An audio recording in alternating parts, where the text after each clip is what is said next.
Bonjour à tous et bienvenue dans cette nouvelle vidéo sur Tour of God New World. Aujourd'hui nous nous retrouvons pour parler du kit de White et Anna qui vient tout juste d'être révélé par Netmarble en ce début de semaine. Nous allons enfin savoir si les personnages seront viables ou alors de très gros skips. Personnellement, je n'attends rien d'Anna, le personnage ne m'intéresse pas, enfin c'est pas un personnage que j'apprécie, mais si elle peut être forte, pourquoi pas. En revanche, White, j'ai de très grandes attentes. Déjà que le personnage est un guerrier, ce qui s'annonce très mauvais, mais bon, j'attends de voir le kit. Donc on se retrouve sur la page de Netmarble. Comme vous pouvez le voir, on a le kit d'Anna et le kit de White, j'ai fait ça bien. On va commencer par le kit d'Anna, parce que comme je l'ai dit, c'est le personnage qui m'intéresse le moins. J'ai mis en français, mais s'il y a des petits problèmes, je vais remettre en anglais, vous inquiétez pas. Donc on va commencer avec Anna. Le personnage sera violet, et ce sera un mage du coup. Le personnage sera un anima. Ok, donc elle va invoquer un personnage, donc, enfin, de toute façon on l'avait vu dans la vidéo d'introduction d'hier ou avant-hier, enfin du week-end, je sais plus. Elle invoque un petit nounours rose qui est là. Donc on commence avec son passif. Donc pour commencer son passif, elle va invoquer sa poupée enfin sa poupée lapine, poupée lapin, bref, qui hérite d'un certain pourcentage de ses statistiques, à la manière d'un Tromeri ou d'un Gustang. Donc lorsque la poupée va être invoquée, elle va aller derrière l'ennemi qui a le plus d'attaque, comme un assassin, et va lui infliger un certain pourcentage de dégâts, donc en fonction de la révélation, enfin du dépassement, du nombre de doublons, c'est capté, et va la renverser pendant un certain temps, donc en rôle immobilisé quoi. De plus, la poupée lapine est immunisée contre les effets de statut et donne la priorité à l'attaque, donc elle va attaquer en premier l'ennemi avec l'attaque la plus élevée. De plus, sa vitesse d'attaque et ses dégâts critiques vont augmenter à chaque fois qu'Anna utilise une attaque ou une compétence, ce qui est très intéressant. Enfin, et bien sûr, c'est cumulable un certain nombre de fois. Et bien évidemment, si Anna meurt, la poupée lapine meurt également. Donc on enchaîne avec sa seconde compétence qui est en fait une barrière qui va augmenter les dégâts subis, donc la résistance physique et la résistance magique des alliés pendant un certain temps. Et lorsque la barrière va se terminer, elle va faire une explosion qui va infliger un certain nombre de dégâts. Donc la dernière compétence va être un buff pour la poupée, donc ça va augmenter son attaque et sa vitesse d'attaque. Et si la poupée lapine meurt, du coup Anna va lancer cette attaque enfin cette compétence sur elle-même qui va donc augmenter son attaque et sa vitesse d'attaque.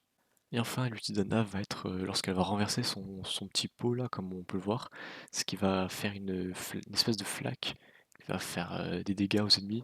Et si la poupée se trouve dans cette flaque, elle va regagner des PV et garantir des coups critiques à chaque coup.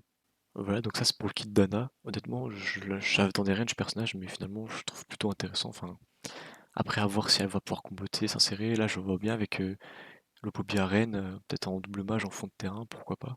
Après, est-ce que le personnage sera un must-have? Franchement, je ne pense vraiment pas. Le personnage est sympa sans plus. Mais bon, c'est clairement pas un SSR à aller privilégier, à mon avis. Bien, maintenant nous allons pouvoir passer à White, donc le personnage que j'attends. J'ai skip Albeda et j'ai skip Calavan. Pour ce personnage, j'espère ne pas m'être fait scam. Donc pour commencer, le personnage sera bien évidemment d'éléments violets, comme on l'avait vu. La carte nous indique que c'est un sorcier, mais bon, ne faites pas voir ces sorciers parce qu'ils utilisent la performation magique, mais c'est bien un guerrier, comme on peut le voir juste ici, c'est un guerrier. Et c'est d'ailleurs malheureusement parce que j'expliquerai dans mon showcase, mais le fait qu'il soit guerrier, c'est pas une si bonne chose que ça. Donc nous allons commencer avec son passif, bien évidemment. Putain, ouah, déjà lui, il a un pavé. Enfin bref.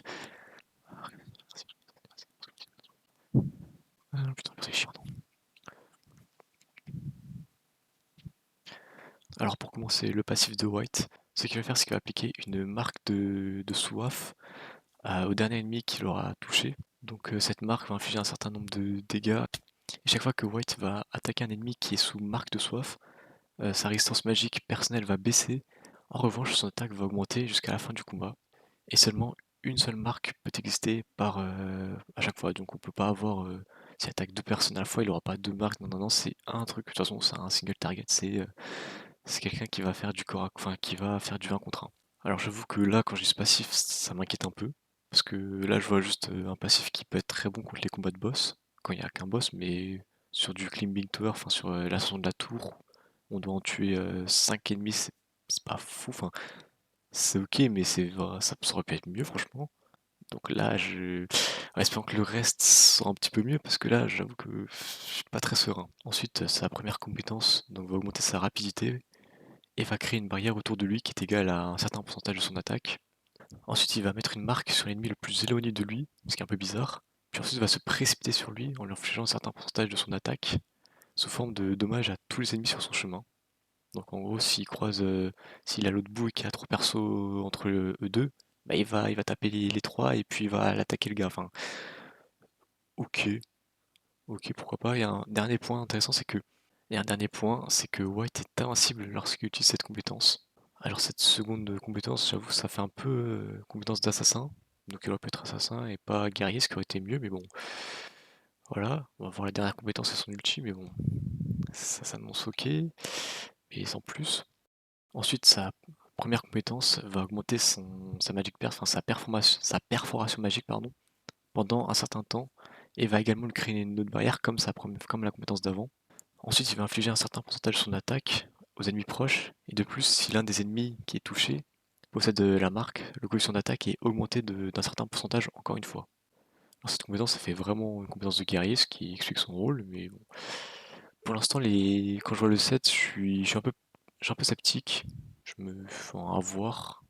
Et enfin, son ulti, ça va être une espèce de grosse bombe, un peu comme Calavan. Il va faire un grand coup qui va faire beaucoup de dégâts aux ennemis devant lui et d'un coup. Mais contrairement à Calavan, lui, après son ulti, va créer des petites lames qui vont voler à côté de lui et qui vont ensuite attaquer des ennemis de manière aléatoire, donc chacun infligeant un certain pourcentage de dégâts. Et de plus, lorsque White est sous cette compétence, enfin sous cette ulti du coup, il est invincible.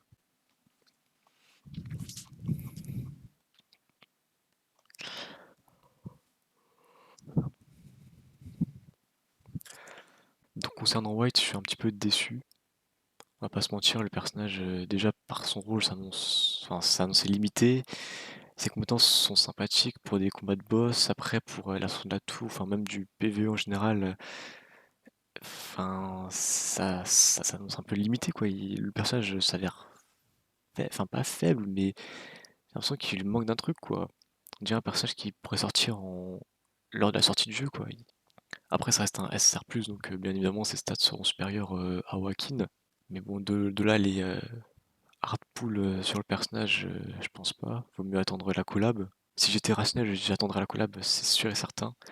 Mais comme j'attends, enfin ça fait presque 2 mois que j'économise, enfin non, peut-être pas 2 mois, mais moi depuis Albeda que j'économise, j'ai un peu envie d'invoquer et c'est le personnage qui me donne le plus envie d'invoquer là, donc je vais aller invoquer dessus et peut-être que je serai agréablement surpris, je sais pas, mais bon pour l'instant je vous avoue que le personnage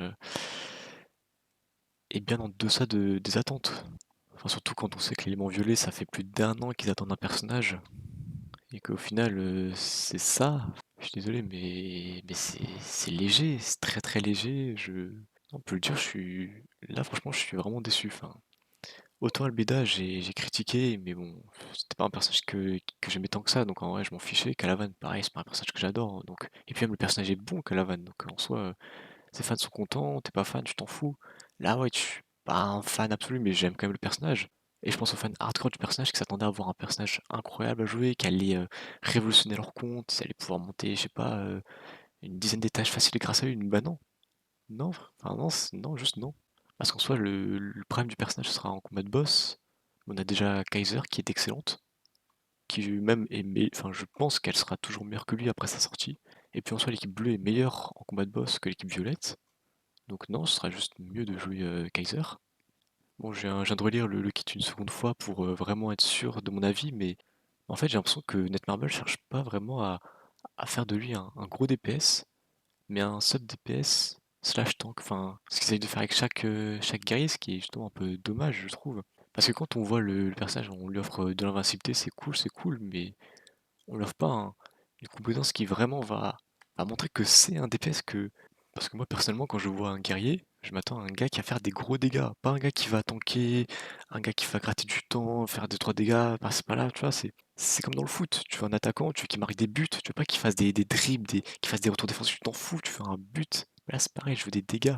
Je veux pas un, je veux pas un gars qui va protéger mon équipe, ça, si je veux ça, je veux un tank. Je veux un tank et des tanks violets, bon. On en a deux, ils sont moyens bons, sans plus, mais ils sont là, quoi.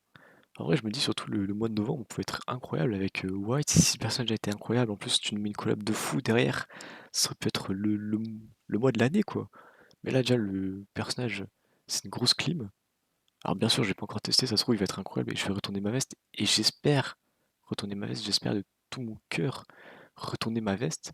Mais là, actuellement, c'est pas ça.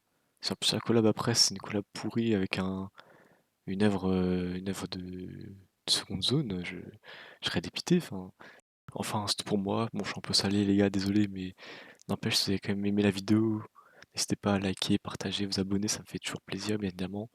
Je vous dis à la prochaine, à plus.